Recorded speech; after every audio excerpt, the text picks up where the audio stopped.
فائدة أبوا أمة ورمو غافي أمة ورمو دي بيرغجو مرق بابي يماسا كما جمو سات ورمون بيا سات رات بابي ياتا وبربان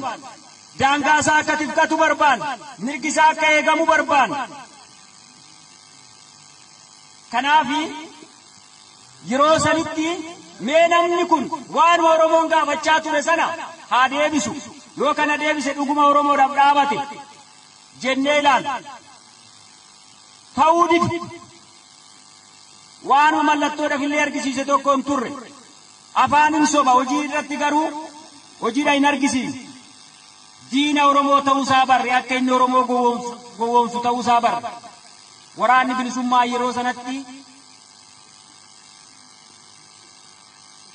hin galluu jedhee bosonatti hafe